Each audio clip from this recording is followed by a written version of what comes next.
Part 2 प्राग ऐतिहासिक काल। इतिहास का विभाजन प्राग ऐतिहासिक प्री हिस्ट्री ब्रैकेट बंद, आध इतिहास प्रोटो हिस्ट्री ब्रैकेट बंद एवं इतिहास हिस्ट्री 3 भागों में किया गया है। जिस काल में मनुष्य के घटनाओं का कोई लिखित विवरण उद्भूत नहीं किया हो उसे प्राग ऐतिहासिक काल कहते हैं। आद ऐतिहासिक काल उस द नवपाषाण चमकीला धूसर काल को कहते हैं जिस काल में पूर्वी नवपाषाण भूरा लाल लेखन कला के प्रचलन के बाद उपलब्ध लेख पढ़े नहीं जा सके। मानव विकास के उस काल को इतिहास कहा जाता है जिसका विवरण लिखित रूप में उपलब्ध है। ज्ञानी मानव होमोसेपियंस ब्रैकेट में का प्रवेश इस धरती पर आज से लगभग 30 या 40 हजार वर्ष पूर्व हुआ। पूर्व पाषाण युग या पूरा पाषाण काल के मानव की जीविका का मुख्य आधार शिकार था। शिकार पूरा पाषाण काल में आदि मानव के मनोरंजन के भी साधन थे। आग का आविष्कार पूरा पाषाण काल में एवं पहिए का नव पाषाण काल में हुआ।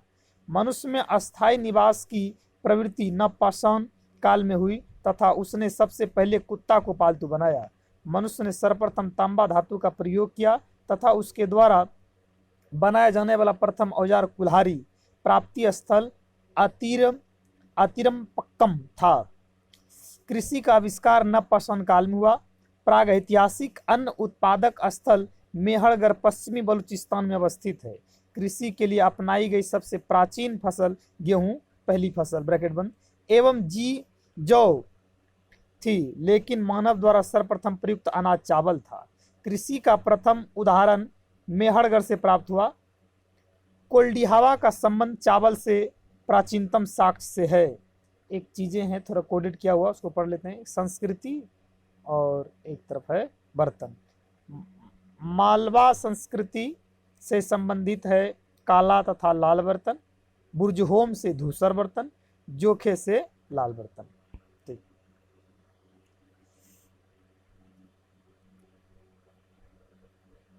भारत में पूर्व प्रस्तर युग के अधिकांश औजार स्फटिक मतलब पत्थर के बने थे।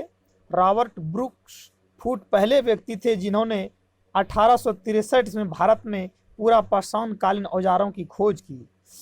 पल्लावरम नामक स्थान पर प्रथम भारतीय पूरा पाषाण कलाकृति की खोज हुई थी।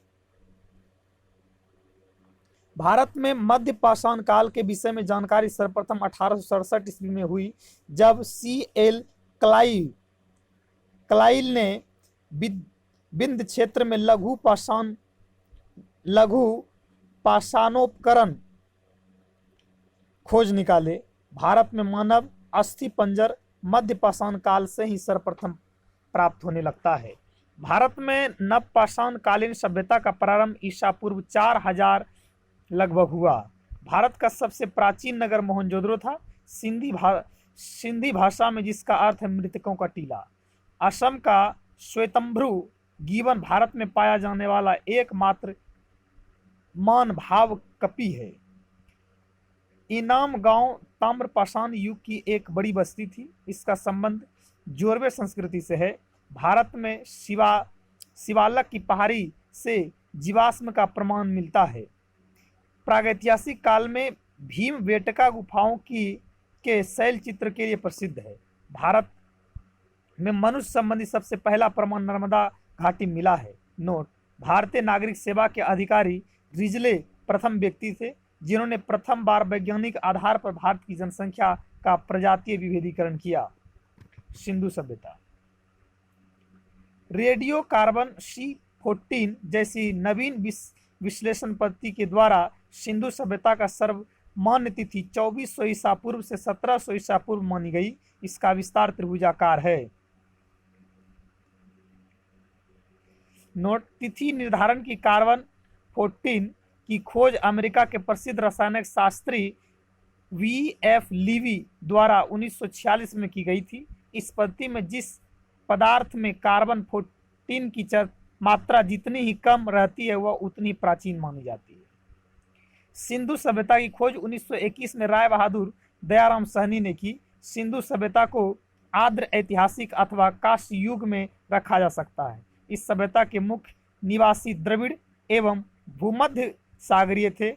सर जॉन मार्शल भारतीय पुरातत्व सर्वेक्षण विभाग के तत्कालीन महानिदेशक थे। सर जॉन मार्शल उसने 1924 में सिंधु घाटी सभ्यता नामक एक उन्नत नगरीय सभ्यता पाए जाने की विधिवत घोषणा की। सिंधु सभ्यता के सर्वाधिक पश्चिमी पुरास्थल दास्क नदी के किनारे स्थित शुतकागोडेर बलूचिस्तान में है।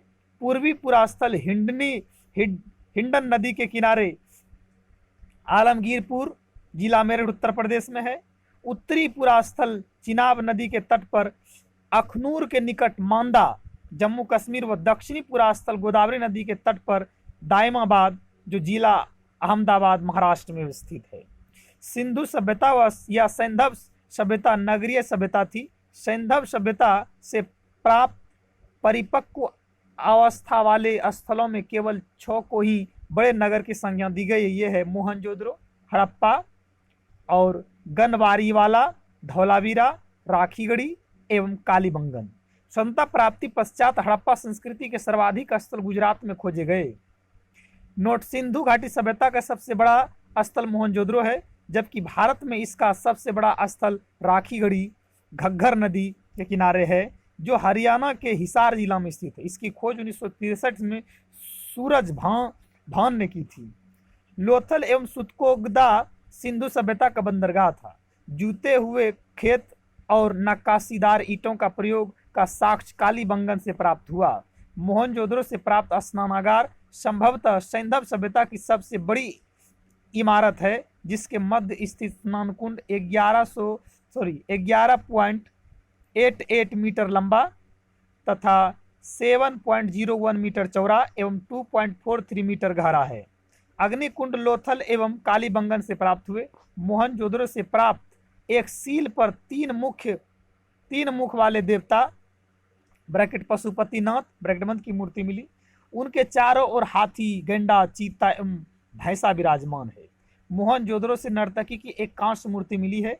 हड़प्पा की मोहरों पर सबसे अधिक एक श्रृंगी पशु का अंकन मिलता है। यहाँ से प्राप्त एक आयताकार मुहर में स्त्री के गर्भ से निकलता पौधा दिखाया गया है। मनके बनाने के कारखाने लोथल एवं चनहुदरो में मिले हैं। सिंधु सभ्यता की लिपि भाव चित्रात्मक है। यह लिपि दाईं से बाईं ओर लिखी जाती है थी। जब अभिलेख एक से अधिक पंक्तियों का होता था तो पहली पंक्ति दाईं से बाईं और दूसरी बाईं से दाईं ओर लिखी जाती थी। नोट: लेखन कला की उचित प्रणाली विकसित करने वाली पहली सभ्यता सुमेरिया की सभ्यता थी। सिंधु सभ्यता के लोगों ने नगरों तथा घरों के विन्यास के लिए ग्रिड पत्ती अपनाई। घरों के दरवाजे और खिड़कियां सड़क की ओर न खुलकर पिछवाड़े की ओर खुलते थे। केवल लोथल नगर के घरों के दरवाजे मुख्य सड़क की ओर खुलते थे। सिंधु सभ्यता की मुख्य फसल थी गेहूं और जौ। सैंधववासी मिठास के लिए शहद का प्रयोग करते थे। मिट्टी से बने हल का साक्ष्य बनवाली से मिला है। रंगपुर एवं लोथल से चावल के दाने मिले हैं, जिनसे धान की खेती होने का प्रमाण मिलता है। चावल के प्रथम साक्ष्य लोथल से ही प्राप्त हुए हैं। सुतकोगदा, कालीबंगन एवं लोथल से सैंधवकालीन घोड़े के अस्थिपंजर मिले हैं। तौल की इकाई संभवतः 16 के अनुपात में थी। सैंधव सभ्यता के लोग यातायात के लिए 2 पहियों एवं 4 पहियों वाली बैलगाड़ी या भैंसा गाड़ी का उपयोग करते थे। मेसोपोटामिया के अभिलेखों में वर्णित मेहुला शब्द का अभिप्राय सिंधु सभ्यता से ही है। संभवतः हड़प्पा संस्कृति का शासन वणिक वर्ग के हाथों में था। सिंधु काल में विदेशी व्यापार, आयातित वस्तु और प्रदेश: तांबा जो संबंधित खेतरी बलूचिस्तान ओमान प्रदेश से, चांदी अफगानिस्तान ईरान से, सोना कर्नाटक अफगानिस्तान ईरान से, टीन अफगानिस्तान ईरान से, गोमेद सौराष्ट्र से, लाजवर्त मेसोपोटामिया से, सीसा ईरान से।